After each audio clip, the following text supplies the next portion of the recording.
Halo teman-teman, berjumpa lagi dengan kami di sini.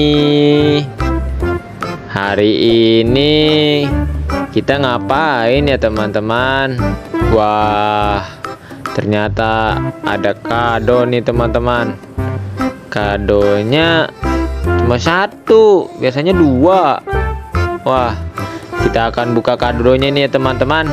Dan kita lihat apa di dalam isi kado ini.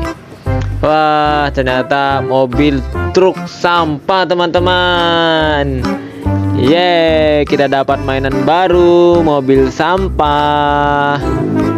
Wah, mobilnya bagus ya teman-teman. Ada tempat sampahnya dua buah. Wah, keren ini teman-teman. Kalau kita mau buang sampah, tinggal masukin aja deh ke tempat sampah. Nanti ada mobil sampahnya yang ngambil.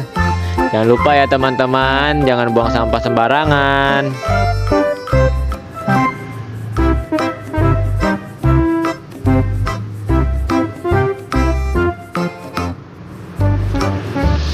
Wah, mobilnya bagus teman-teman. Bisa ngambil sampah dan membuang sampah.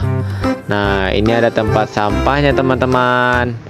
Nah, dan ini mobilnya bisa masuk ke tempat sampah. Ya, jangan lupa ya teman-teman, jangan buang sampah sembarangan. Jagalah kebersihan, karena kebersihan sebagian dari iman. Oke teman-teman, mobil ini bagus ya teman-teman. Sekarang kita memiliki teman baru, yaitu mobil sampah. Oke teman-teman. Wah, keren kan teman-teman mobilnya. Dadah, sampai jumpa lagi ya teman-teman. Jangan lupa like, subscribe ya channel ini. Ayo dukung channel ini. Terima kasih.